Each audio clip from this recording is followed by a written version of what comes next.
continue, Mr. Vinger. Thank you, Judge. Good afternoon, ladies and gentlemen. I'm going to continue on. I hope your full stomachs won't distract you too much from the presentation here. So I had been talking about the murder of Joseph Rosenbaum. And as you can tell, I'm trying to go in chronological order. I'm trying to go through these events in a way that makes the most sense.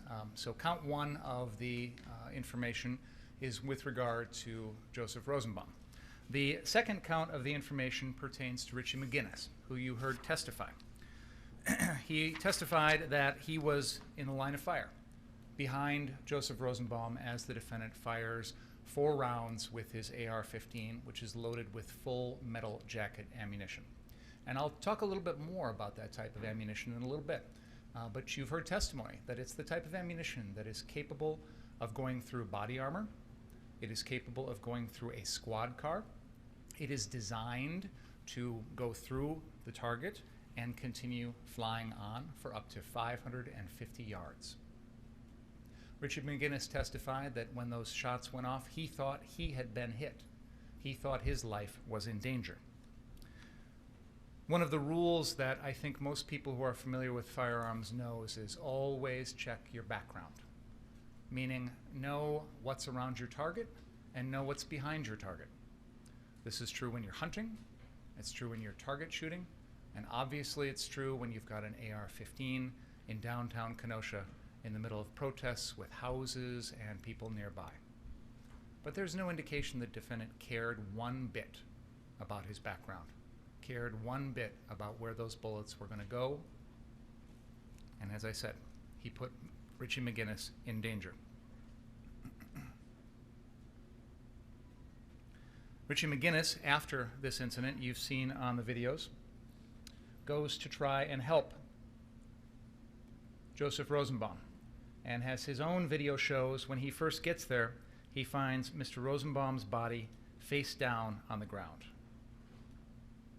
And I'm going to play this exhibit 15 for you.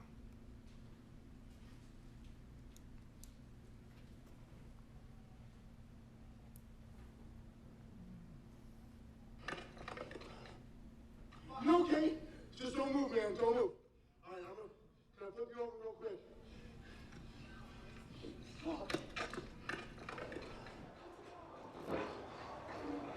Oh, I'm gonna flip you over real quick, bro. Flip over real quick. Just gotta get pressure on this, dude. Where's it at? Where's it at, dude? Get a light on it. Get a light. Give me a fucking light. Where? Where, dude? Where? Where's the hole? Get the fucking mask up. Put pressure.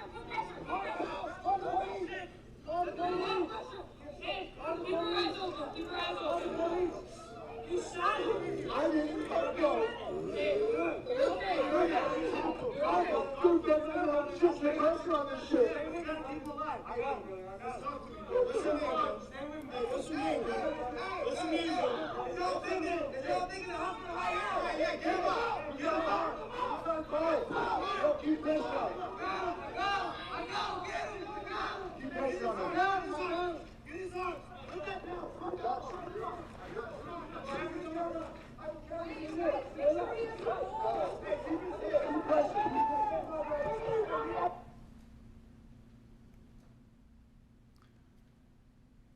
You want to talk about medics, you want to talk about people who care, you want to talk about people who were there trying to help. You just heard them and you just saw them. People who didn't know Joseph Rosenbaum, they just knew somebody needed help. And while that's going on, the defendant flees, callously disregarding the body of the man that he just shot and killed. And as he's running off, he's lying to the crowd about what just happened. This is exhibit number 12.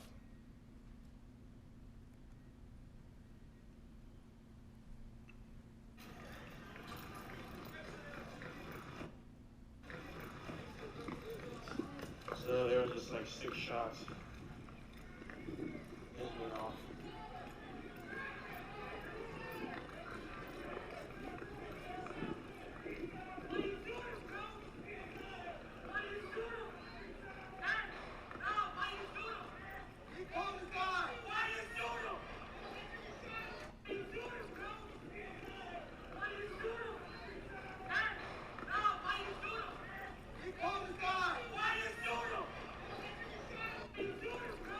The defendant says he pulled a gun.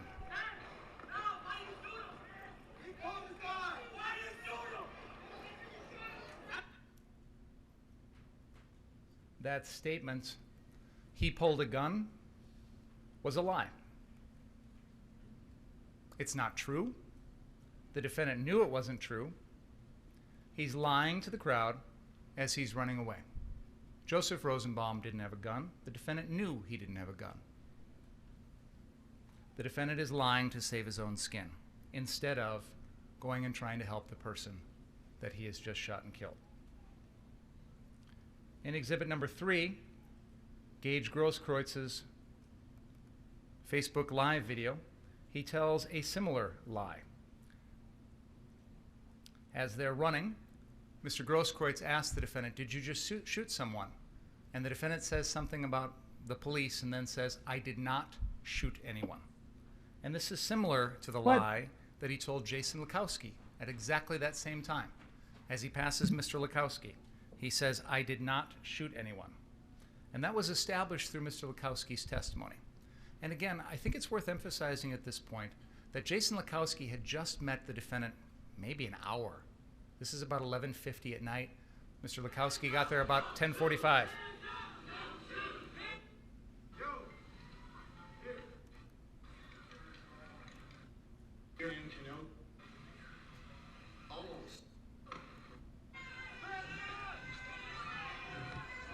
This is Gage Grosskreutz running towards danger, running to try and help.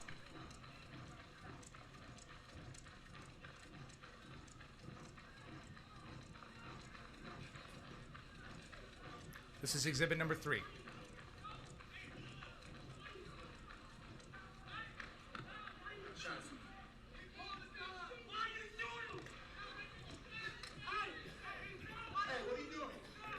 You shot somebody?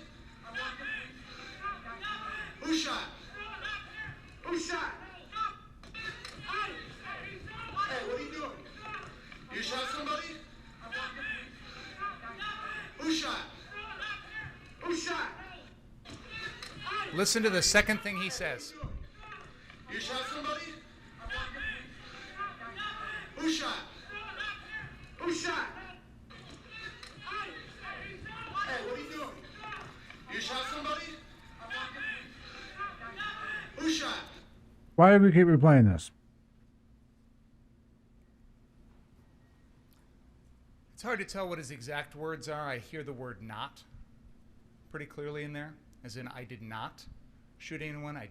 Whoa, you can't say that. That's speculation. Lukowski, he lies to. The crowd, he lies to. Gage Grosskreutz, he lies to.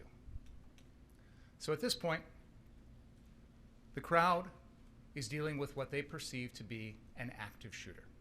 Someone who has just shot someone, who is still in possession of the gun, who is fleeing the scene. And how are we supposed to know where he's going next? First of all, you're telling us that they already know what's happening. You can't speak to the mindset of the crowd like that. Firecrackers. But now, someone actually has been shot. The crowd sees the defendant running with a gun. He's lying to them. The crowd doesn't know that. Shot someone. This is provocation to them. This is someone who has committed a criminal act and is putting people in danger. It is entirely reasonable for that crowd to believe at that moment that he is a threat to kill again. The defendant could have made it unequivocally clear what he was doing. He could have stayed at Mr. Rosenbaum's body, helped protect him, helped preserve his life, call 911. As he's running, he could have announced to the crowd exactly what he was doing, told them. He could have fired warning shots to try and keep him away. He could have dropped the gun. He could have raised his hands in surrender. He could have signaled to this crowd that he did not pose a threat anymore. That's true. He's not wrong there. He could have called 911. Now, the defendant is going to tell you he wasn't. But from the crowd's perspective, how are they supposed to know any different? He does nothing to demonstrate to the crowd that he isn't a threat to kill again. I would say that that's a valid point. A few seconds, he does kill again. I won't say that the way that he's phrasing that is fair, however.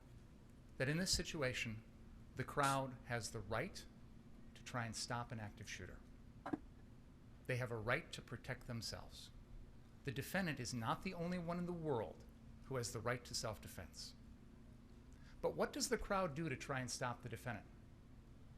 I submit to you, and this is not a criticism, They ran away. they use almost the least minimal, least intrusive means possible. They could have used deadly force against him. They could have They tried to use deadly force against him. They hit him in the head with a skateboard, tried to kick him in the face, and Gage pulled a weapon on him and probably would have shot him. skateboard and the defendant blocks it with his arm, and then the defendant falls to the ground on his own. No one knocked him down. This man that the defense wants to call jump kick man, he's got no weapons, no gun, no knife, no nothing, comes in and tries to kick the defendant in the face. Anthony Huber comes back and tries to grab the gun, actually does grab the defendant's gun and tries to pull it away because he's trying to disarm an active shooter. And Gage Grosskreutz comes running in, stops with his hands up in the air until he sees and hears the defendant adjusting his weapon as if preparing to fire again. No, there's no way he would have known that. Grosskreutz do? He reaches for the gun to try and disarm the defendant.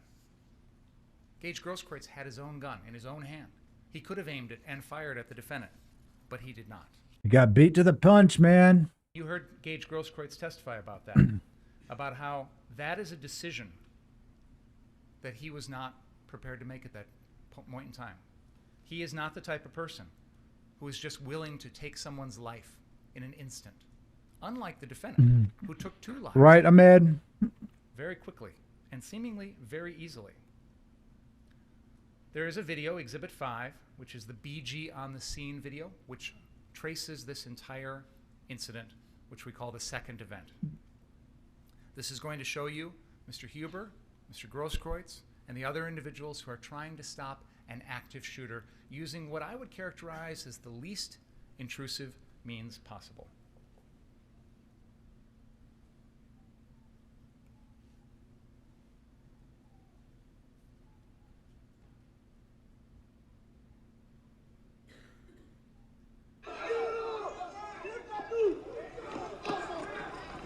Someone knocks his hat off. Anthony Huber comes in with a skateboard.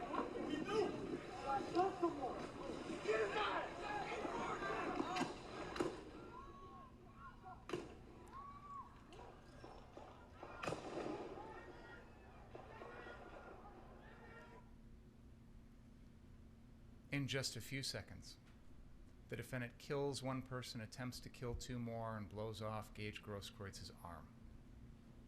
It's that fast. This is someone who has no remorse, no regard for life, only cares about himself. Man, listen to this guy. At him, the jump kick man, Anthony Huber, aren't armed. They're not a credible, imminent threat to his life. They are trying to stop an active shooter. And they have a right to do so. Imagine if the crowd couldn't do that. Imagine if they weren't allowed to try and stop someone in this type of situation. After killing Anthony Huber, after severely wounding Gage Grosskreutz, Interesting. the defendant walks away What a story. like the hero, like he's some sort of hero in a Western.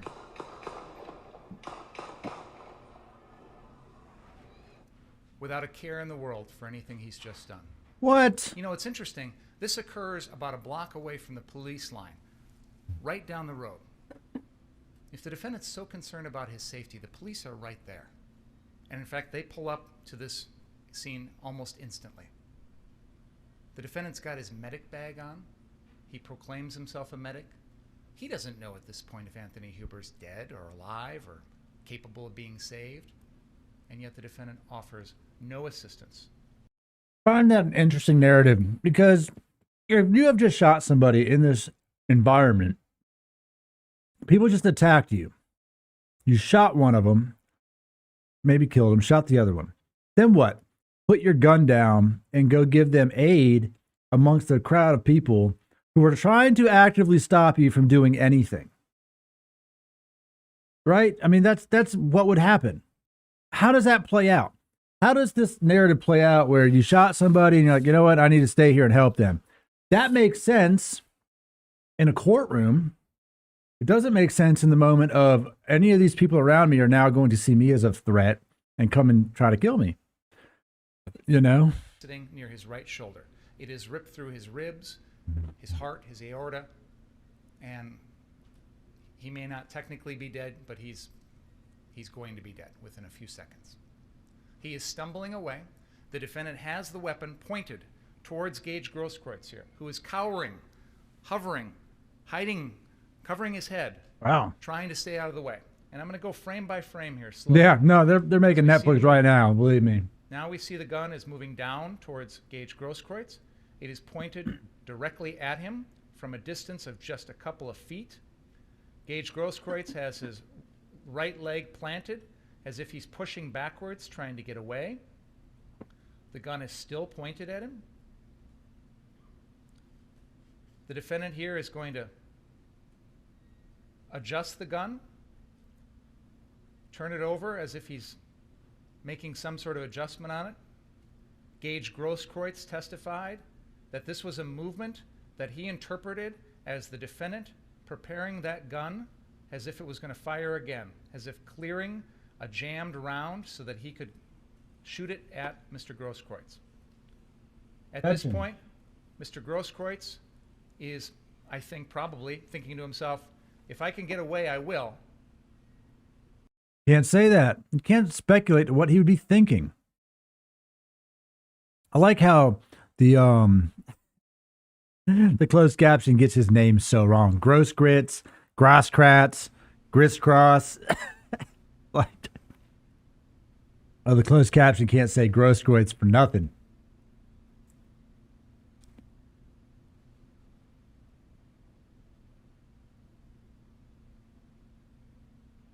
I don't know what they're looking for, but oh, good God, Pinduoduo.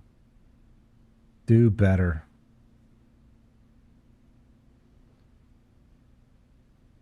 In none of these frames is Mr. Grosskreutz's right hand with his Glock pistol pointed at the defendant.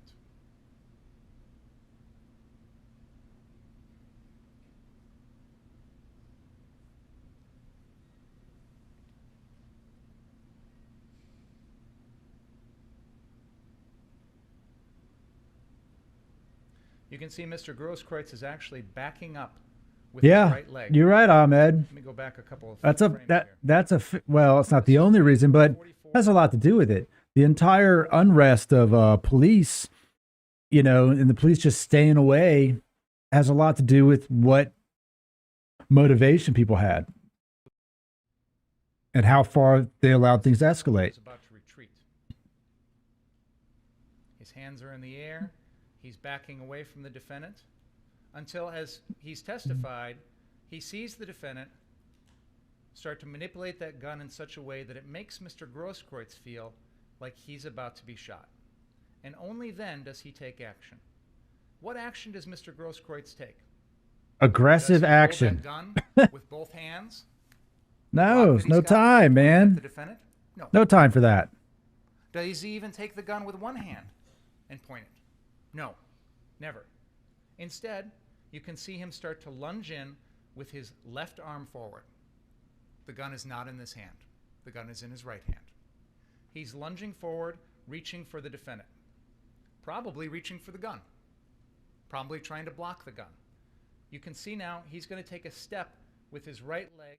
I mean, we're going through this closing argument. It's just going over the entire case. I feel like maybe the prosecutor here, Mr. Binger, doesn't feel like he did a good enough job throughout this entire trial to establish the facts of the case. So he's telling a story, and in his closing arguments, he gets away with all of these liberal accounts because there's no rebuttal to it, right? There's no way that you can't object to what he's saying. So he's just telling a story from his point of view. And it's a very, to me, it's a very liberal take on what is happening. He's taking a lot of freedoms with this.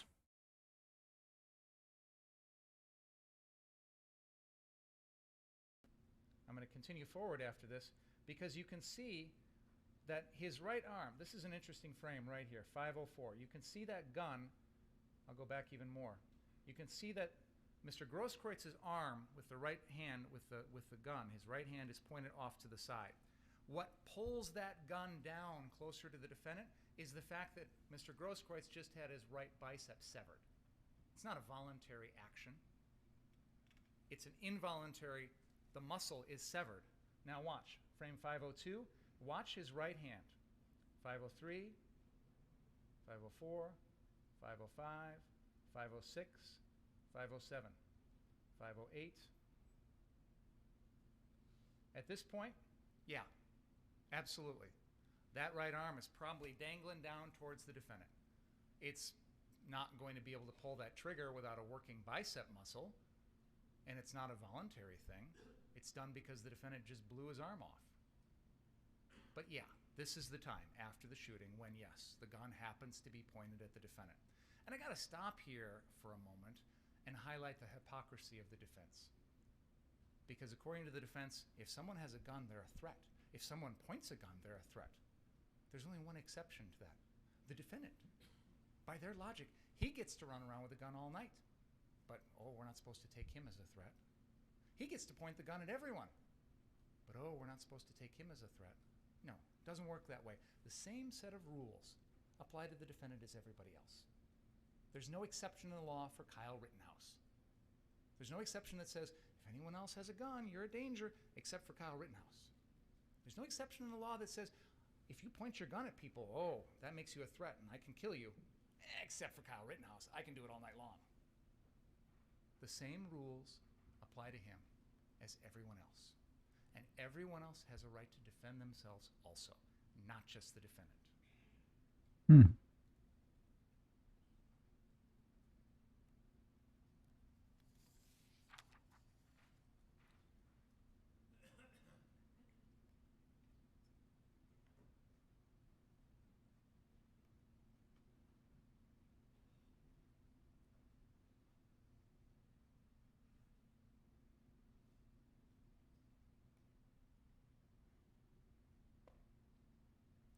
We have shown you photos and videos of Gage Grosskreuz's injuries.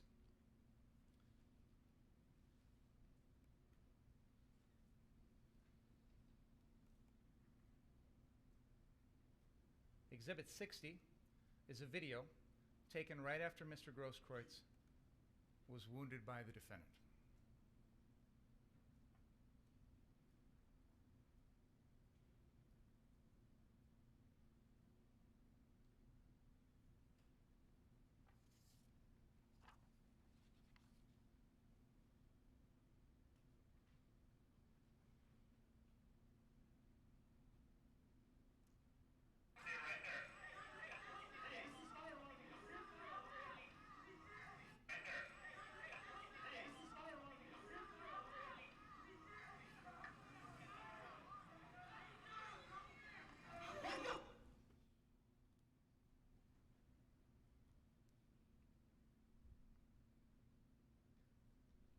It's hard to look at, but this is what we're dealing with.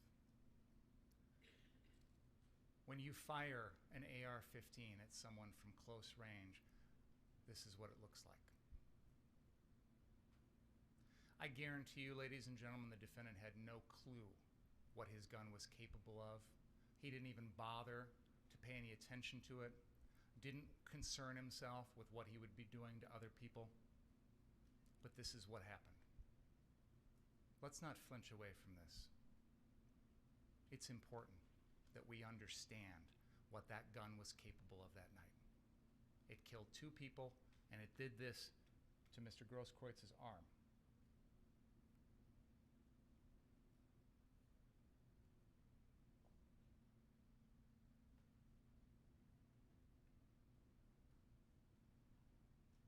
When those shootings occurred that I just played for you, what would a reasonable person in the defendant's position at that time think? The good news is, ladies and gentlemen, you're going to tell us. As part of your decision in this case, you will represent the reasonable person of ordinary and prudent person, and you will put yourself in the defendant's shoes that night. I submit to you that at the time of those shootings, a reasonable person in the defendant's shoes would have known that he had provoked Joseph Rosenbaum by pointing his gun at someone else, that the defendant had put someone else at risk of dying by doing that. The defendant should have known that the crowd was aware of the fact that he had just shot someone and that they felt their lives were in danger. That is reasonable. It is also reasonable to understand that at that point, Gage Grosskreutz had just witnessed all of this. He had heard the defendant had shot someone. He'd heard the defendant lie about it. He saw the defendant shoot at Jump Kick Man at close range, miraculously missing. Why don't we know who Jump Kick Man is? Gage Grosskreutz It's curious. reasonably believed his life was in danger at that moment.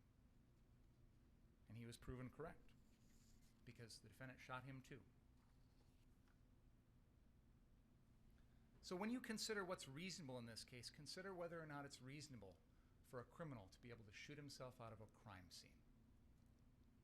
When a bank robber robs a bank and runs away and the crowd comes after him, can he just shoot anybody and claim self-defense? What?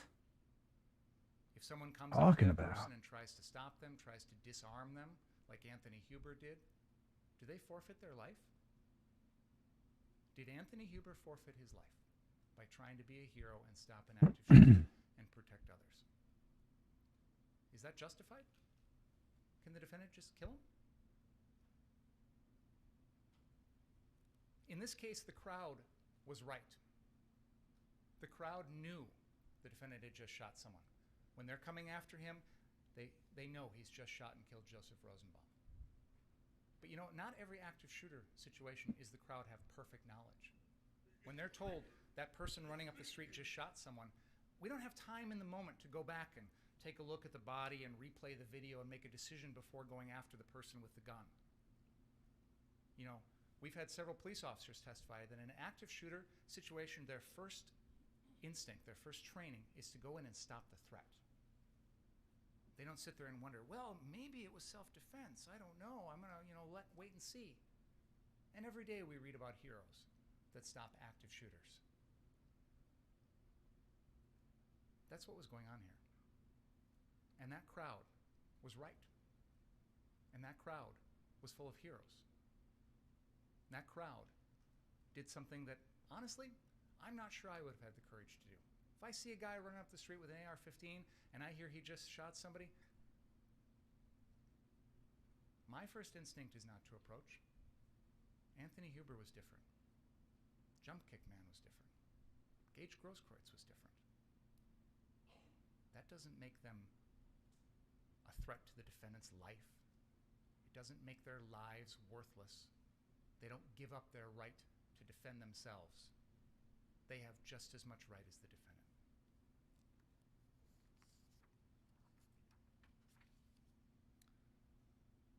I told you I wanted to begin by talking about the murders committed by the defendant. Now I want to go back and put it all in context for you. And that context starts with, bruh, I'm just trying to be famous. Oh, wow. The defendant's TikTok. Listen to this guy. 4 doors, more whores. Picture of him up in Ladysmith, probably in early May, proudly holding his new AR-15. Up until August 25th, 2020, this is the only time he'd ever fired that gun. Bro. Maybe put 100 rounds through it or so at that property up there with Dominic Black. They purchased that gun on that same trip. The defendant admitted he knew as a matter of law he could not buy that gun because he was only 17. Yet he wants to tell you that he thought legally he could possess it, which didn't make a lot of sense to me. We don't have a lot of defendants come in and say, well, I possess cocaine. I knew I couldn't buy it, but I thought I could possess it. That's not the way it works. He's basically calling him out on his social media names. For the defendant. 4 doors, more whores. Gun for someone who was not legally allowed to purchase it for themselves. I'm prosecuting Dominic. People are out there changing as you know, all of their prosecuting Joshua Twitter Johnson. handles right now. Because what Dominic Black did was wrong. And we don't tolerate that. The agreement was Dominic Black was going to keep that gun until the defendant turned 18. It was Dominic Black's gun. It was legally his. And the defendant knew that it was going to be held onto until he turned 18, that he was not going to have it until that birthday. I want to focus a little bit on this AR-15 because I think it's important when you consider the recklessness of the defendant's conduct, how much he knew, cared, or didn't know about this deadly weapon. He'd only fired it that one time, maybe 100 rounds through it. He loaded the gun with full metal jacket ammunition, which I'll talk about a little bit more. He wanted it because he said it looked cool. Didn't seem to know or care much about the type of ammunition or the type of gun. You had a couple of witnesses tell us in this trial, and I could not believe it. A gun is a gun is a gun. Don't even start with that. And a bullet is a bullet. No, it is not. It is not. And anybody who says that is ignorant and reckless. Because there are some important distinctions here. Full metal jacket ammunition is capable of piercing body armor and squad cars. And you heard Officer Krieger testify that when they heard someone was running around with a rifle, he went and got his plate armor out of the back because their regular body armor wasn't going to stop those rounds. Ryan Balch talked about how full metal jacket ammunition is designed, and this is a former Army infantryman, is designed to go through a target like a deer or a person and continue on. He says it can hit a target 550 yards away. That's 5.5 football fields. And he explained that he had a handgun that night, which he put hollow point ammunition on. And that's what he was planning on using for self-defense. Because hollow point ammunition acts differently. It's going to hit its target, but it's not designed to continue on and go through and hit other targets. So you will hit what you hit, but you're not going to put the rest of the community at risk, especially on a night when there are hundreds of people out on the streets in a heavy residential area. We can see on that map the car source, there are houses, there are churches, there are daycares, there are schools nearby, and you're firing full metal jacket ammunition around. I submit to you, ladies and gentlemen, that that AR-15 had no lawful or legitimate purpose that night. Now, the Second Amendment allows people to carry guns. That is true. There are people who can't carry guns, convicted felons, for example. But, generally speaking, I'm not saying people don't have the right to carry a gun. What I'm saying is that AR-15 did not accomplish any of the goals that these folks said it was going to. So, for example, Ryan Balch says the handgun is what he was going to use for self-defense. Several witnesses agreed you can't point this gun or shoot this gun at people to protect property. So if you're going to protect the car source building, how is this gun going to help with that? The defendant has admitted the gun was useless when he was going to treat people as a medic because it got in the way. He had to take it off and hand it to someone. So you can't use it as a medic. You can't use it to protect the building. So what's it there for? Well, it looks pretty imposing, and it has some deterrence value, but Jason Lukowski, Dominic Black, and Ryan Balch all said they never actually intended to use their guns. So why is it there? They all brought guns and no one intended to use it. Duh. That sling at Jelinski's that afternoon. The purpose of the sling was so the gun couldn't be taken away. Wouldn't fall off, he wouldn't lose possession of it. It was designed to help him retain possession of that gun. And he loaded it with 30 rounds, the full magazine, capable of killing 30 people or more. Why do you need 30 rounds of full metal jacket armor to protect a building? this AR-15 is completely incompatible with the role of a medic.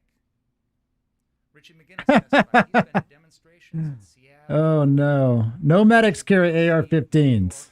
Minneapolis. He's never seen anyone walking around claiming to be a medic with an AR-15. I And knew that certainly was when coming. you see someone like that, Yikes. it doesn't exactly send a warm, fuzzy message. Oh, come to me. I'm here to help. And the defendant acknowledged he had to take off his AR-15 to treat people. No serious, credible medic wears an AR-15 slung around their body. That's because the defendant was a fraud. He was not an EMT. He lied. He lied to the press. He's being interviewed by Richie McGinnis, who he hears is a member of the media, and he says, I'm a certified EMT. You're lying. You're absolutely lying. Jason Lukowski and Dominic Black said the defendant had to borrow his medical supplies from us. This is an emergency situation. Everybody's anticipating violence. Everybody's prepared for people to be hurt, harmed, injured, and yet the defendant's going to go there and walk around claiming to be a medic? He's like a quack doctor practicing without a license. That puts lives at risk. And one of the things I had Gage Grosskreutz testify about is that tattoo on his right arm which said, "First, do no harm," which is one of the precepts, one of the fundamental tenets of the practice of medicine. First, do no harm. So how do we evaluate the defendant's performance as a medic that night? Well, on one hand, he wrapped up an ankle and I think maybe helped somebody who got a cut on their hand. Yay.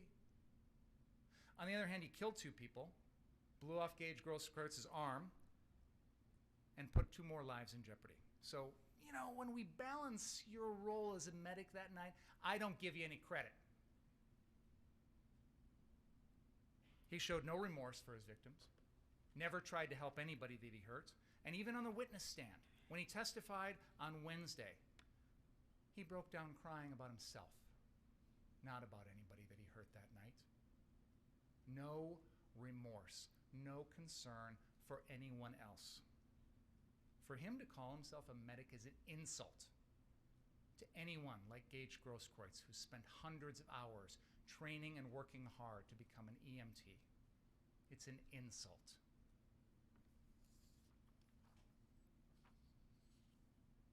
The defendant made a series of reckless decisions that night, going armed with an AR-15 at 17 years old when he knew he shouldn't have done so, because that gun is normally locked in a safe that he doesn't have access to, and it's not even legally his. He's out after a citywide curfew. He's intentionally and knowingly entering into a dangerous situation, and he expects it because he brings along his AR-15 and some body armor. So don't tell me you didn't know. He brings along no non-lethal means of defense, which means his only option is to kill. I don't know about a lot of you, but I remember that night. I didn't come down here. I don't think most reasonable people did. In part because we all knew it was going to be violent and dangerous. Most reasonable people, to the extent they came out, they were gone by then. Because you don't willingly put yourself in this situation unless you want it, unless you're looking for it, unless you want trouble.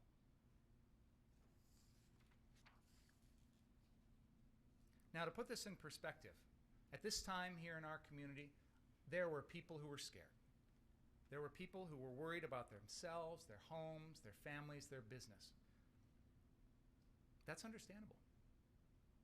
But this is different. There are also people out there who were exercising their First Amendment right to assemble and to have free speech because of whatever they believed in. And they have that right too.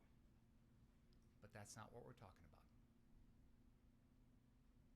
The curfew, the riots, the arson, the looting that we'd seen on those prior nights, roadblocks set up around downtown, closed exits on the interstates, all of this was sending the message to reasonable people, go away. Don't come down here. Who was left at 11:45 at night? Most reasonable people had gone home before the curfew or never even came at all. But the defendant's down there, he says, because he wants you to believe he's protecting CarSource, even though he had no actual ties or genuine concern for this building. You have this caravan of people from West Bend, Ryan Balch, Jason Lakowski, Joanne Fiedler, coming down from some other community, having no idea what's going on here in Kenosha, having no idea what businesses are, having never dealt with CarSource before, just injecting themselves into this situation. CarSource that night was empty. The owners testified. They moved all the cars off the lot. They took the tools out from inside, and they didn't even feel the need to protect that building. So who's there? These guys with their AR-15s are just wannabe soldiers, acting tough, trying to manufacture some personal connection to this event, furthering their own personal agenda. Just a small part of the deluge of chaos tourists we saw here in Kenosha, trying to feed off of what we were going through, despite everything we did to try and tell them, go away, stay out.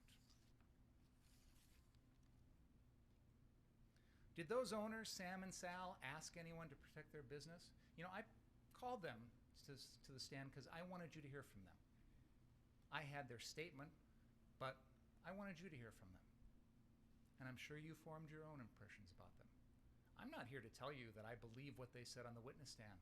I don't think it really matters much, except I wanted you to have a flavor of who these people were and what was going on at that building. What was interesting to me is that text message from the defendant to Sam asking for the address of CarSource, even though the defendant says he's already been there. It didn't make any sense to me. It's not hard to find if you've driven past there every day. You know, Kenosha is one of the easiest cities in Wisconsin to navigate. It's all east, west, north, south. How hard is it to find this place? But the agreement was the defendant was supposed to stay at the 59th Street location. There's another group at 63rd.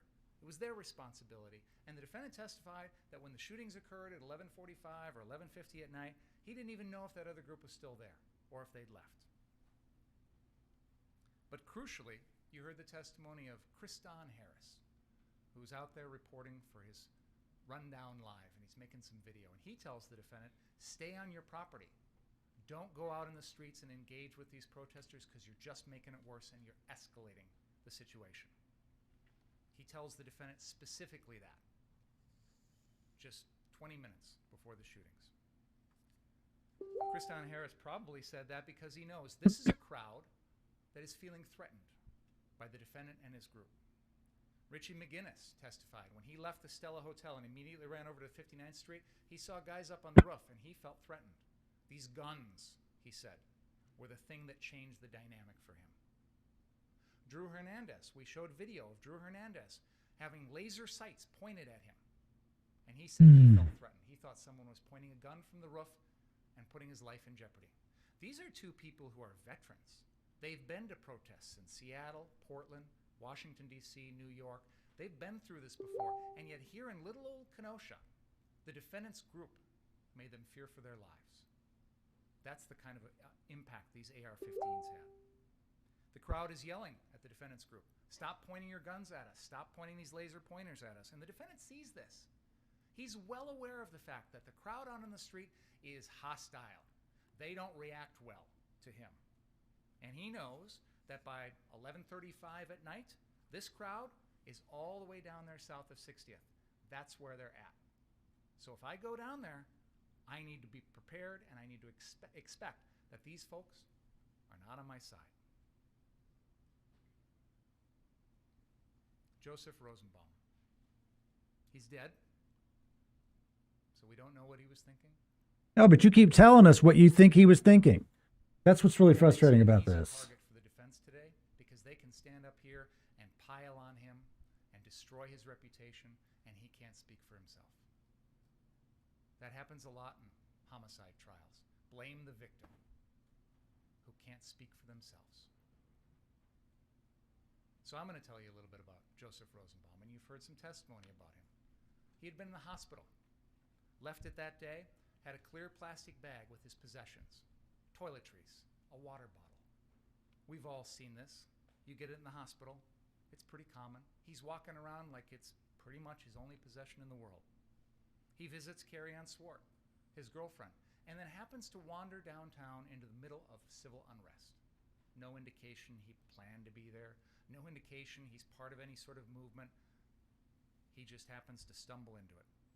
So what does he do that night? Oh, let me tell you all the awful things Joseph Rosenbaum did. He tipped over a porta potty that had no one in it. He swung a chain. He lit a metal garbage dumpster on fire. Oh. And there's this empty wooden flat. That's okay, by the way. They pulled out in the middle of the road and they tipped it over to stop some bearcats and they lit it on fire.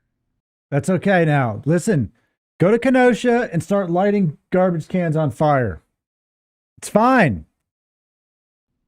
If he were alive today, like Joshua Zeminski, I'd probably try and prosecute him for arson, but I can't because the defendant killed him. I don't think that's true at all because there's like hundreds of other people that you are not prosecuting for arson. We don't execute you in the street. Ah, And frustrating. I'm not to say that the things that Joseph Rosenbaum did were good or that I condone that kind of behavior. Not at all. But he didn't deserve to die for it. You can't kill someone for these things. He's 5'4", 150 pounds. Jason Lukowski characterized him as a babbling idiot. Lukowski says, I turned my back and walked away. This guy wasn't even a threat. I think we all know somebody like Joseph Rosenbaum, the Napoleon complex, the little guy who just wants to chatter. But when Wow, it comes okay. down to it, it's all bark. It's no All right. It's like a little dog. Bark, bark, bark, bark. First of bark. all- Really ain't gonna do anything. First of all, you're trying to tell me that Joseph Rosenbaum, based off of his height description, was all talk and not any threat to anybody. Meanwhile, the defendant, Kyle Rittenhouse, is also of no consequence without that gun. Stupid argument. It's dumb. And in the Drew Hernandez video, It's a dumb argument. that fight at Ultimate Gas that we showed you, he's being shoved around by the crowd like a rag doll. And yeah, he's mouthing off, he's talking a lot, but he doesn't actually threaten anybody, doesn't actually Oh, hurt right. anybody. So stupid. They're pushing him around like he's a tiny little person, which, frankly, he was.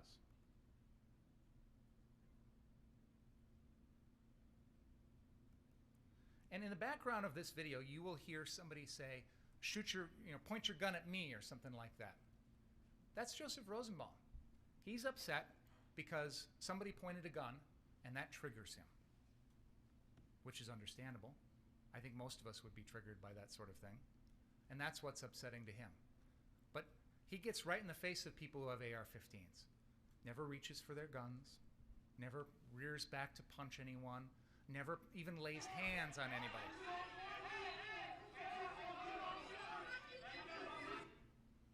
You're going to watch this confrontation here at Ultimate Gas, and I want you to keep in mind that there's a group of people on one side with AR-15s and a group of people on the other side. And none of the people with the AR-15s feel their life is in danger. None of them shoot their guns. They can handle themselves. The defendant can't.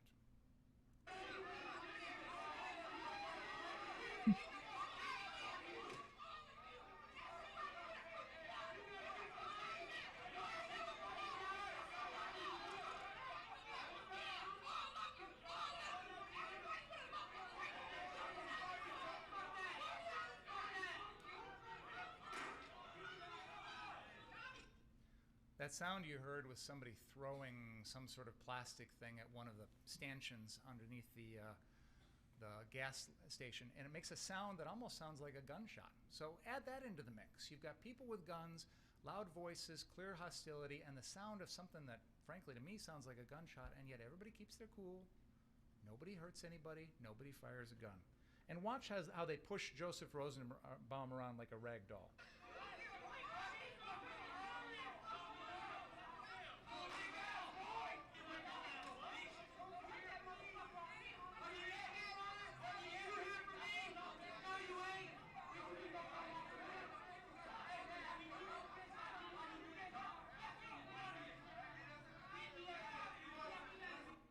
Watch this guy in yellow. He's going to shove Joseph Rosenbaum about 8 feet away.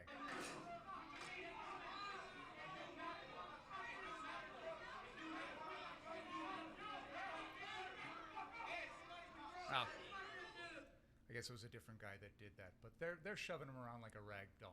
Nobody feels threatened by Joseph Rosenbaum. He's not reaching for anybody's gun.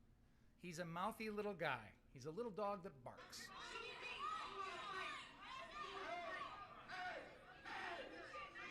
And you know what he's going to do now? He's going to tell him, hey, I need to go grab my bag. I don't have my bag. So they let him on through.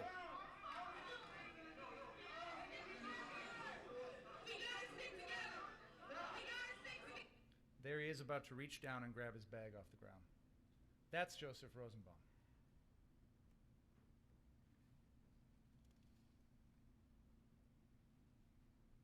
You've heard testimony that he tells people, shoot me, asking them to shoot him. I'm curious how that's a threat to anyone else.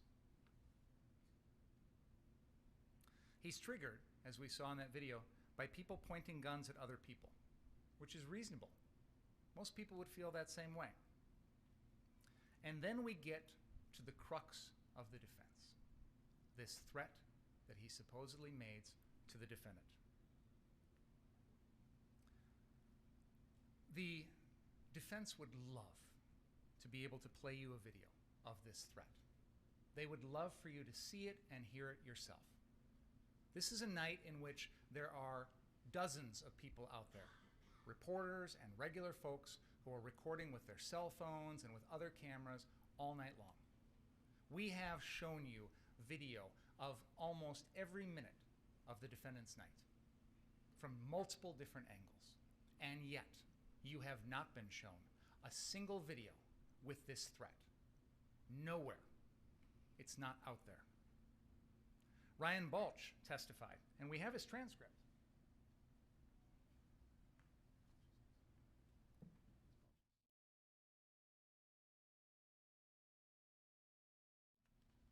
We have his testimony, and what he says is there was an incident in which Dustin Collette had put out a dumpster fire and said something to the effect of, fuck around and find out. And Balch steps in, and he has an exchange with the protesters, and he turns around, and Rosenbaum is right there in front of my face yelling and screaming.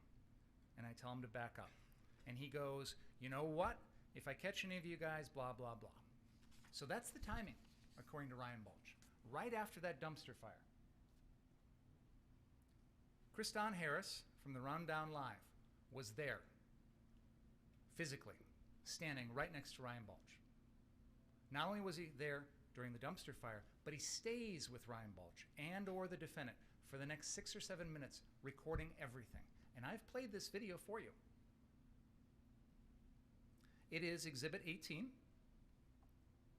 and I played for you a period of time from 1 hour and 22 minutes to 1 hour and 28 minutes. And I asked Christon Harris, I call him to the stand, and I said, I'm going to ask you 2 questions. Number 1, do you independently remember seeing Joseph Rosenbaum, hearing this threat? And he said no. And then I said, okay, well, maybe you missed it, because, you know, there's a lot going on. So will you rewatch your video for me and tell me, is it in there? And he said, no. This video captures that entire period of time with Ryan Balch and the defendant right there, and there's no threat. There's no Rosenbaum. It didn't happen. The defense desperately wants this because they've got to give you a reason why it's okay to kill Joseph Rosenbaum. And this threat is critical to their case. But it's not there. In exhibit number 3, and I'll play it for you here as I'm talking. Joseph Rosenbaum isn't even visible. Now, I submit to you that even if, I'm sorry, this is exhibit 18, even if there was a threat made, it's still not enough because Joseph Rosenbaum's unarmed and you can't kill him. But the defense has pinned a lot of their case on a threat that didn't happen and they can't prove. It's not on video. It's not there. So I'm going to pull up Exhibit 18, the Rundown Live video, and I'm going to go to that mark.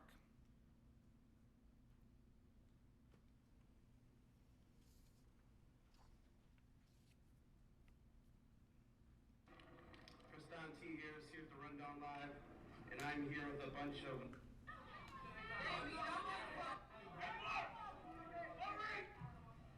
Christon T. Harris here at the Rundown Live. If you are live, share this in all your groups, your forums, start watching, protect... It's just like the year, man. So here's the dumpster fire. 20 is a blunt, it would be just a fucking stem. I could use a doobie right now. Joseph Rosenbaum is not in this video. Here's Dustin Collette about to put the fire out.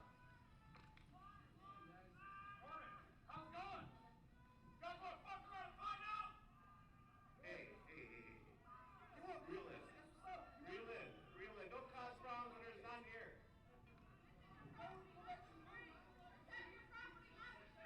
Yeah, that's true. Just stay on your property. There's way too many of them.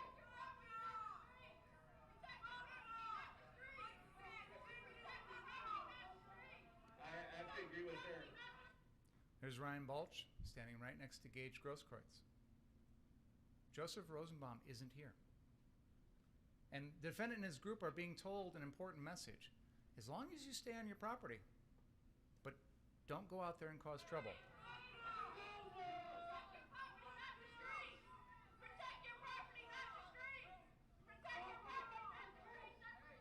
I have to agree with her. They shouldn't be on the street. They're just protecting their property. When their guy's an asshole. I know, I thought they were yelling at them. I was like, No. Well, we did get it lit up. When their guy is losing his patience, he should go inside. Yeah, that's what we're representing. Yeah, if you guys could switch him out. He's talking to Ryan Balch right now. He's got a lot of rage. He says the wrong thing. This whole crowd burns the guy's life. Protect your property. They're respecting that. Just keep it there.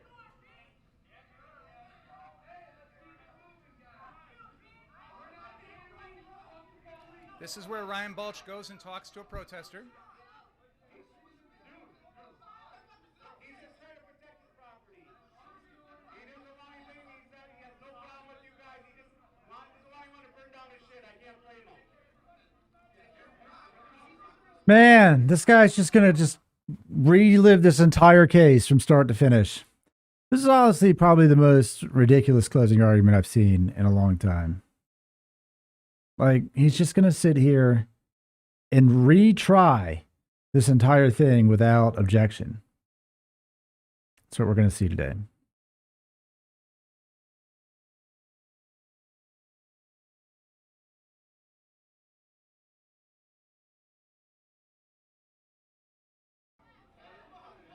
get that, but they don't look at it that way. They look at you guys as it's as much as you guys are afraid of them before they march down here. I know, but like what a conversation they're having.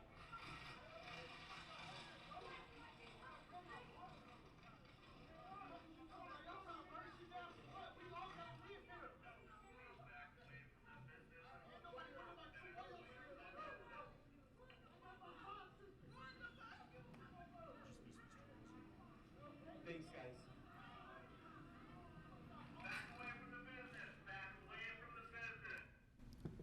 The rest of the video is the crowd being warded off by gas launched by the police. They launched tear gas, which affects the defendant, which affects Ryan Balch, it affects Christon Harris, and that group all runs alongside the 59th Street car source, away from the street, away from any protesters. At no point in that video do you hear any threat that Joseph Rosenbaum makes. It's not there. Trust me. If the defense had it, they'd play it for you.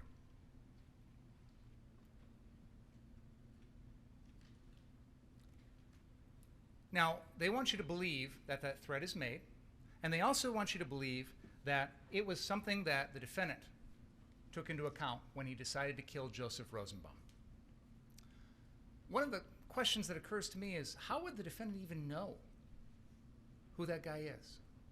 Because earlier in the night, Joseph Rosenbaum is wearing a red shirt and a blue bandana. But by the time he's killed, he's got no shirt on. He's got no blue bandana. This is someone the defendant has never even met before. He's one of hundreds of people in the crowd. And yet, we're expected to believe that in a split second, the defendant remembers this guy? I don't believe so. So then, that video that I just showed you leaves off at about 11:35 p.m. The police have moved the protesters south of 60th Street. They've tear gassed the crowd, and there's no protesters left. 59th Street is no longer in any danger. It wasn't much danger to begin with. There wasn't anything left there to protect. But by this point, there's no more danger. As law enforcement comes through, you've heard this video where they tell the defendant and his group, "We appreciate you," and hand him out bottles of water. As long as you stay on that private property, yeah. No one is saying you don't have the right to stay on private property and protect private property. What people are saying, what the crowd is saying, is stay there. Don't go out looking for trouble. The defendant hears this message from the police and takes it the wrong way. He thinks, oh, well, now I'm junior policeman. I can go run around stopping crime. But I asked him and I asked some other witnesses, if the police are there on the scene and the protesters are gone, go home. Why are you still here? Shouldn't have been here in the first place, but why are you still sticking around? And interestingly enough, one of the questions I've always had in the back of my mind is, what's the end game here? When is this crew going to be done and decide that it's time to leave? Well, right after the defendant kills Joseph Rosenbaum, kills Anthony Huber, and comes back, they all flee like rats off a sinking ship. But it's boring at 59th Street. There's no protesters. There's no action. So the defendant decides about 11:35 p.m. to cross the police line and go looking for trouble. Ooh. He knows at this point he's entering a hostile crowd. He's seen this crowd. He knows what they're like. That's why he has to yell friendly to them. Wait a second. He knows they're... Is he calling Joseph Rosenbaum or the other guys hostile people? Some sort of buddy to protect him. Right? Know what he's saying? Immediately confronted by that man with the yellow pants who says, "You just pointed your gun at me." And the defendant says, "Yeah, I did." He admits that. Now, what's interesting to me is they want you to believe this never happened. They want you to believe this guy in the yellow pants made it up or is lying. But he's just standing there by the side of the road, minding his own business, when the defendant happens to walk up to him. Do you think he just sat there and thought, oh, I'm going to make up a lie about this guy on the spur of the moment? Or did it really happen? And is it consistent with everything else you've seen about the defendant? Does he sound like the sort of guy who would point a gun at someone for standing on a car? Does he strike you as the kind of guy that would threaten deadly force to protect property? Because that's what happened. The man in the yellow pants says it happened. The defendant agrees. And then he comes into the trial and says, oh, I was being sarcastic, like he's a little 17-year-old and he wants to get out of it. Shortly after that, the defendant loses track of his protector, Ryan Balch. So now he's in a position where he knows that he's surrounded by people that consider him a threat. He knows that he's not supposed to go anywhere without Ryan Balch. He knows he's supposed to go back to 59th Street. And he does. He tries.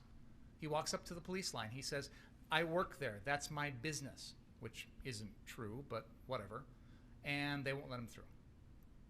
Now, Ryan Balch makes it on through shortly thereafter, but the defendant gives up. He could go one block in either direction and make it back easily if he wants to, but he stops and decides, you know what, I'm going to stay here and maybe see what's going to happen. So then he talks to these people with fire extinguishers, and he's going to go down to 63rd Street, and he asks one of them to come along, and they say no. Now at this point, doesn't have Ryan Balch. He knows he's supposed to go back. He knows he's supposed to have a buddy, and yet he decides to go it alone. He decides to run down to 63rd Street or walk down to 63rd Street. Doesn't even know if that other group is still there. Doesn't even know if he's really needed, but he can't wait to take this opportunity to go down and confront people. Because he thinks he's some sort of cop, some sort of law enforcement agent, some sort of junior cadet who's out there with the responsibility to fight crime. Nobody asked him to do that. Nobody gave him the right. Nobody deputized him. Ryan Balch says, the police told me, the crowds, we're going to push him down by you, you're going to deal with him. The Bearcats hand out water and tell him he's appreciated. As he's crossing the police line, they warn him about people throwing rocks. What is the message the defendant takes from all of this? The wrong message. Oh, well, now I've got the power. I've got the gun. I'm going to go confront these bad guys. I'm going to stick my nose in things. So what does he do when he gets down to 63rd Street? The first thing he does, we showed it to you at the very beginning, that drone video. Grabs that gun and points it at someone to protect property. Points it at the Zeminskis. Because why? Because they're, what, about to mess with some sort of fire? They're not threatening anyone's lives. He doesn't need to protect anyone. He doesn't need to protect himself. He's pointing a gun because he thinks he needs to protect property. He says he wants to put out a fire, but the first thing he does is drop the fire extinguisher on the ground. His AR-15 isn't going to put out a fire. So why is he really there? And we all agree, you can't use or threaten deadly force to protect someone else's property.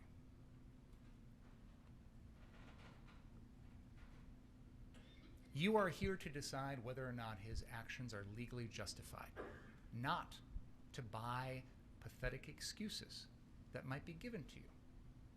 As a teacher, when a student says to you, the dog ate my homework, that's an excuse. It doesn't get you out of the homework assignment. If you panic in a situation that is not reasonable, that is an excuse. It is not a legal justification. If you're 17, if you don't have training or experience, if you put yourself in a situation where you're in over your head, if you're scared, those are excuses.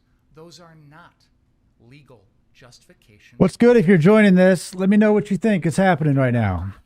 This guy's just basically telling us, for your own he's just basically going over this entire case from beginning to end. And also, what kind of psychopath prints these papers that he's reading off of like this? Using a lot of gray ink. No reason. It's really wasteful. Right now, look at this. We've got 7 votes. 57% say not guilty. 43% say guilty. I get that listening to them doesn't always make it clear. But I encourage you to focus on some things when you consider the defendant's behavior in this case. You are told that criminally reckless conduct is conduct that threatens other people's lives and poses an unreasonable and substantial risk to other people. There is no dispute the defendant's activities here threatened other people's lives. He took 2 lives. You know, this is not like a normal murder case. A lot of murder cases we're in here trying to convince a jury that the defendant killed somebody. That's not in dispute here. That's the easy part. The question is, does he get a pass? Do we think that's okay? Do we think what he did was right? That's the question you have to answer. And when you consider whether his conduct was criminally reckless, consider, did it pose an unreasonable and substantial threat to the safety of others? Count 4 charges him with first-degree intentional homicide of Anthony Huber. There is no doubt that the defendant intended to kill Anthony Huber or committed conduct that he knew was practically certain to kill Anthony Huber. I can't agree with you. Anthony Huber's lower left rib cage, and Bro, the gun was... pulled the trigger. That was Please. No accident. Please. If you do that with an AR-15 Please. in someone's body, Stop. it is practically certain to kill. Stop it. Stop. We all know this case Ridiculous. comes down to self-defense. But there's a high bar for using deadly force in a self-defense situation. The law says that the defendant may intentionally use force which is intended or likely to cause death or great bodily harm only if the defendant reasonably believed that the force was necessary to prevent imminent death or great bodily harm to himself. So did Joseph Rosenbaum pose an imminent threat of death or great bodily harm to the defendant? No way. Did Anthony Huber pose an imminent threat of death or great bodily harm to the defendant? Absolutely not. Did Jump Kick Man or Gage Grosskreutz? No. None of these people posed an imminent threat to the defendant's life or to cause great bodily harm The standard, when you make this decision, is what a person of ordinary intelligence and prudence would have believed in the defendant's position under the circumstances that existed at the time of the alleged offense. The reasonableness of the defendant's beliefs must be determined from the standpoint of the defendant at the time of the defendant's acts and not from the viewpoint of the jury now. So put yourself in the defendant's position. Would you have done the same thing? Would a reasonable person have done the same thing? Would you have engaged in the reckless conduct that led to this course of events? Would you have gone out after curfew with an AR-15 looking for trouble? Would you have aimed at other people? Would you have tried to use the gun to protect an empty car lot? No reasonable person would have done these things. The court has also instructed you on provocation. You cannot hide behind self-defense if you provoked the incident. If you created the danger, you forfeit the right to self-defense. By bringing that gun, aiming it at people, threatening people's lives, the defendant provoked everything. And if he does that, he has to exhaust all reasonable means to avoid a confrontation. All reasonable means. So if Joseph Rosenbaum's running at him, Joseph Rosenbaum is no threat to his life. And not only is the defendant expected to run, he's expected to yell, push, shove that rag doll around, run back for help, call 911, call for help, do all sorts of other things besides just turn and fire 4 shots as Joseph Rosenbaum falls helpless to the ground. Ladies and gentlemen, there is no doubt in this case that the defendant committed these crimes. He committed a first-degree reckless homicide against Joseph Rosenbaum. He put Richie McGinnis's life in jeopardy. He put Jump Kick Man's life in jeopardy. He intended to kill Anthony Huber, and he attempted to kill Gage Grosskreutz. All of those elements are true. The question is whether or not you believe that his actions were legally justified. And I submit to you that no reasonable person would have done what the defendant did. And that makes your decision easy. He is guilty of all counts. Thank you. Thank you, Mr. Binger. Let's take a break and about 2:25 hopefully, and please don't talk about the case, read, watch, or listen to any kind of the trial.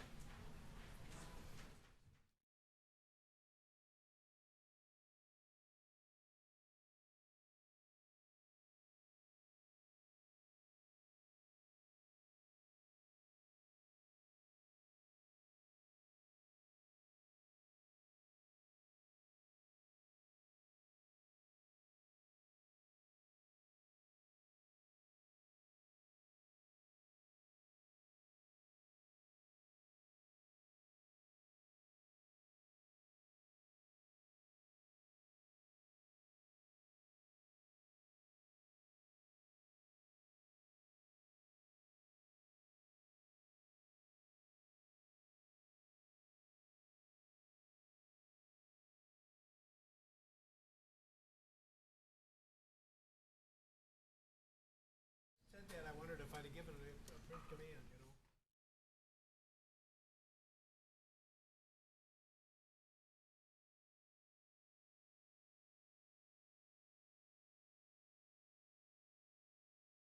About 2:25 on that clock.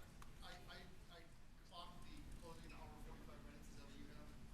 You know, you could have gotten away with murder because I wasn't timing it.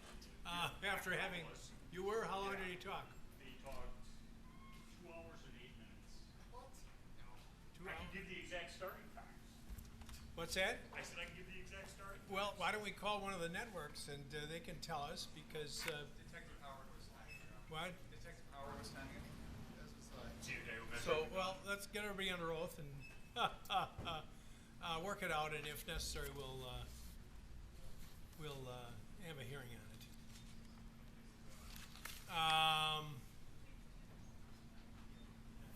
That's all that came through?